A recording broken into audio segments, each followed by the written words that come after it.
Assalamualaikum warahmatullahi wabarakatuh. Nama saya Yogi Prasetya. Di dalam video ini, saya akan mengulas kembali kurikulum yang ada di SMK yang telah saya pelajari pada saat saya masih belajar di SMK dengan mata pelajaran instalasi motor listrik. Dan kali ini, saya akan membawakan materi tentang motor induksi 3 fasa. Pembahasan yang akan saya sampaikan pada materi tentang motor induksi 3 fasa adalah sebagai berikut. Yang pertama, pengertian motor induksi. Yang kedua, komponen-komponen utama motor induksi. Yang ketiga, prinsip kerja. Yang keempat, sistem rangkaian. Dan yang terakhir adalah yang kelima, keunggulan dan kerugian. Yang pertama, pengertian motor induksi. Apa sih itu motor induksi? Motor induksi dapat didefinisikan motor yang bekerja dengan menginduksi medan magnet stator ke rotor.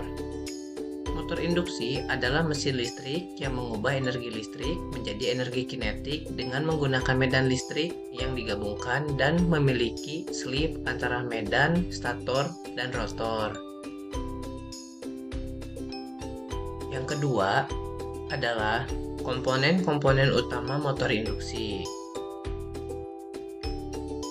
Komponen yang pertama yaitu stator coil atau armatur coil. Stator coil atau armatur coil adalah kumparan tembaga statis yang mengelilingi poros utama dalam lempengan besi. Untuk fungsinya sendiri adalah menciptakan medan magnet di sekitar rotor.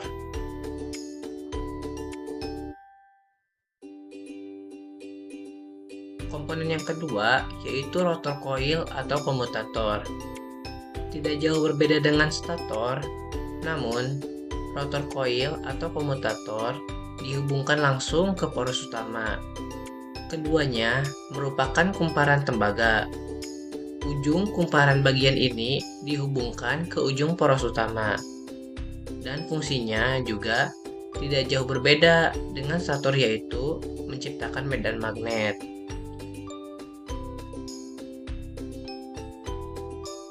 Komponen yang ketiga yaitu main shaft. Main shaft adalah poros utama sebagai tempat terpasangnya dua komponen, yaitu stator coil dan rotor coil, dan berbahan aluminium.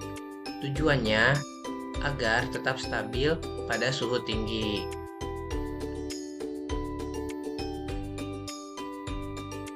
Komponen yang keempat yaitu motor housing.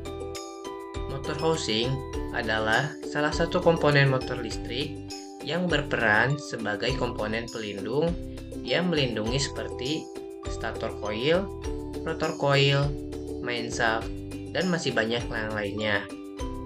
Dan bisa disebut juga bodi atau penutup. Lalu ada komponen yang kelima adalah brush. Brush adalah komponen sikat tembaga.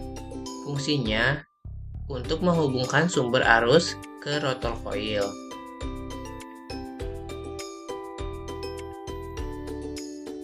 Yang keenam adalah komponen bearing.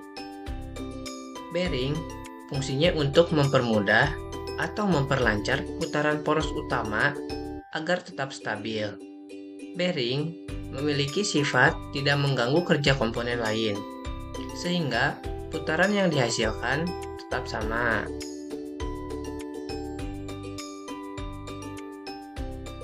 Dan komponen yang terakhir yaitu drift pulley. Fungsi dari drift pulley untuk menyalurkan putaran poros utama yang dihasilkan pada medan magnet menuju ke komponen lain. Yang ketiga ada prinsip kerja. Bagaimana sih prinsip kerjanya? Prinsip kerja motor 3 fasa ini adalah sebagai berikut. Ketika sumber tegangan 3 fasa diterapkan ke stator, medan magnet yang berputar akan dihasilkan pada kecepatan tertentu. Besarnya kecepatan dapat diukur dengan rumus Ns sama dengan 120 F per P. Di antaranya, Ns adalah kecepatan, F adalah frekuensi sumber, dan P adalah kutub magnet motor.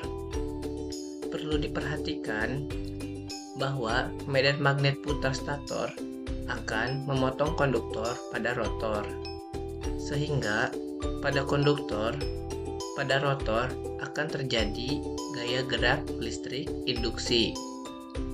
Gaya gerak listrik induksi akan menginduksi arus dan gaya untuk bekerja pada rotor. Untuk menghasilkan gaya gerak listrik induksi, harus ada perbedaan antara kecepatan putaran medan magnet pada stator dan kecepatan putaran pada rotor. Yang keempat, sistem rangkaian. Sistem rangkaian pada motor induksi 3 fasa memiliki 3 sistem dasar, yaitu yang pertama, rangkaian motor direct online starter. Yang kedua, rangkaian motor forward reverse. Dan yang ketiga, rangkaian motor start delta. Yang kelima, keunggulan dan kerugian. Keunggulannya, 1. Konstruksinya sangat kokoh dan sederhana. 2. Harga relatif lebih murah dan terjamin keunggulannya. Yang ketiga, efisiensi relatif tinggi dalam keadaan normal. Dan yang terakhir, biaya pemeliharaan yang minim. Dan kerugiannya yaitu, yang pertama, kecepatannya tidak mudah untuk dikontrol. Yang kedua, power factor rendah di beban ringan. Dan yang terakhir, arus start biasanya 5-7 kali dari arus nominal. Sekian dan terima kasih. Cukup sampai di sini untuk pembahasan tentang motor induksi 3 fasa. Wassalamualaikum warahmatullahi wabarakatuh.